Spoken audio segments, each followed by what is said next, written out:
Tea with the Queen. And welcome to the Ruby Tuesday. My name is Ruben. And I'm Kay. And today we are reviewing the Netflix original behemoth that is The Crown. This is season 4. This is non-spoilers.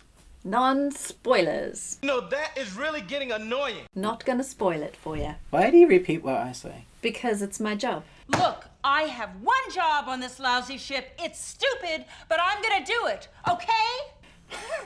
I'm like that woman in Sigourney Galaxy Weaver Quest. Yeah. in Galaxy Quest. It's one job. I have one job to do. Right. Computer.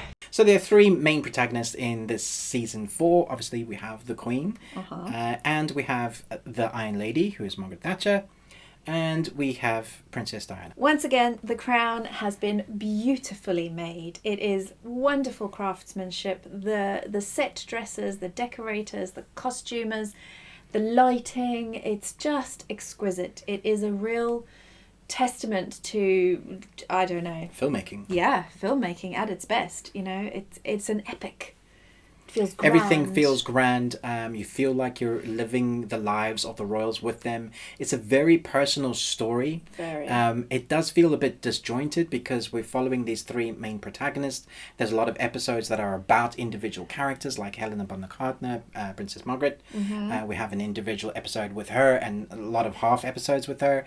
We have, little bits about the kids that are born from Diana. We have the tragic story between Diana and Charles and Camilla, and we see that. That's not a spoiler. Out. If you didn't know that, I'm sorry, but that's like history. Yeah, not spoilers. Everybody knows that. History, and so it might feel a little bit disjointed for you because they focus on individual characters, probably for the first 6, 7 episodes, and then 8, 9, and 10 is where you kind of see the royals come back together and feels like a bit more together. But the first few episodes are kind of telling snapshots in a time of what's happened. You do get a bit of history going backwards as well, which I thought were quite liked. Yeah. It's very well edited, and when I was watching this, one of the things I mentioned was I felt like we're watching certain courtroom dramas or really great political thrillers. So The West Wing, The Good Wife, it feels like that because the script It's very it's so tight. Yeah. When they talk, it's just like there's no ad-libbing in this. None. Like this is you're gonna say it how we give it to you because this is how we want it to sound. Yeah. When there's an argument, it's so emotionally invoking because they spend so much time with their characters. Yeah. And so they spend like hours. Some characters literally get hours. So by the time there's something really emotional going, you're just like, oh yeah, I feel that with you guys. Can't we just all get along? I know. It's so sad. It's a very, very tragic story. Yeah. And I'm hoping that people will see the royals in a more kind of way, because there is a story to be told here, and they're probably a story that you didn't know. Yeah. There's so much that they've had to do. Obviously, it's fictional-esque. Yeah. It's a Netflix original series taken on true life events, and they've put a royal family in it, and we have actors acting like they think they know. They've done their history and their work. They have. But it's definitely going to be from the perspective of one person or a number of people. Yeah. So we can't actually guarantee that any of this is true, other than what's sort of like out there in historical record. Yeah. But it feels very intimate authentic. and authentic. Yeah. And I have to say that the acting in this season was absolutely superb. Yeah. And I mean, like, in the most detailed and nuanced way. Every character is just so alive, to the point that actually I saw a photograph of Prince Charles today, and I was like, oh yeah, because I see him now as the character that portrays him. And so when I see the real Prince Charles, I'm like, damn, that's really close. Like, it really looks like him. And the head movements and the way that every gesture, they've really worked hard. That's how I see Olivia Colman now. I only see her as the Queen. I forget that she's this actress.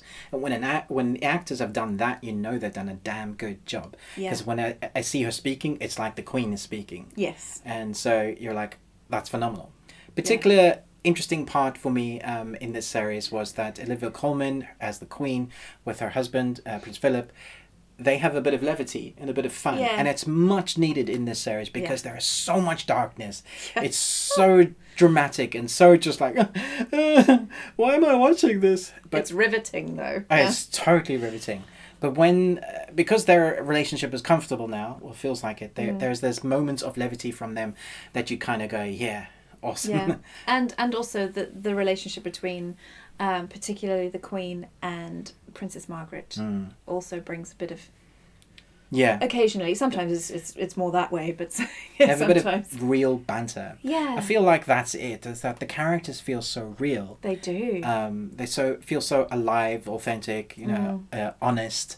It feels like you're a fly on the wall and you're experiencing what they're going through, which is a testament. I have no doubt that there will be a number of people come TV Awards time be taken in these awards because I hope so. honestly their performances are incredible. Yeah, absolutely. Gillian Anderson, we can't understate what she's done as Thatcher. I mean, Gillian Anderson is a beautiful woman. I'm not saying that Margaret Thatcher isn't. I'm just saying that the transformation into the iconic image The Iron of Lady. the Iron Lady is phenomenal. Yeah. And her mannerisms, again, just watch some real interviews with her and then watch Gillian Anderson. And, from little mouth quivering movements to kind of how she always holds her head just to the side and how she speaks. I mean, her voice must be so sore because it's deep and gruff, exactly like Thatcher spoke. And you get that throughout. Princess Diana as well, the actress there, I didn't know she was such a great actress because I've seen her performances, but I don't feel like she's gotten the chance to kind of show what she can do. Yeah. You get that because it feels like you're watching Princess Diana, and I think that is the best testament you could say about this series, especially season 4, is that it feels like somehow they've captured live The essences. yeah Yeah. and so that just like Yeah. or how do you do a royal I also feel like talking about Princess Diana as character, not the real person, but the character portrayed by the actress.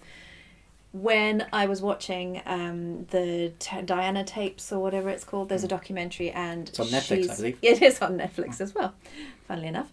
And she's being interviewed. The facial expressions were so similar to the actress. She has this way of looking that kind of makes you think, is she putting this on? Is she being serious? Is she? What is There's she a bit doing? of naughtiness in her eyes. What is she doing right now? Even when she's being serious, you kind of, and you actually see that in the real Princess Diana's face when she was talking, and to be able to capture that, I think is just mind blowing. Yeah. Very impressive. So they've really done a great job. I think the acting is outstanding. If you want to see good performances, you're going to see it, regardless of what you think, whether it's accurate or not. I think the performances in this season were phenomenal. Yeah. Although it feels a bit disjointed, I think it was tremendous. I'm going to give it an A+. Yeah, me too. Yeah, it's just that good. Yeah. All right, guys, chat to us in the comments below. Let us know what you think. We have a spoiler and ending talk, so if you want to talk about the spoilers once you've seen it, chat to us in that review as well. And till next time, remember, live long and Tuesday.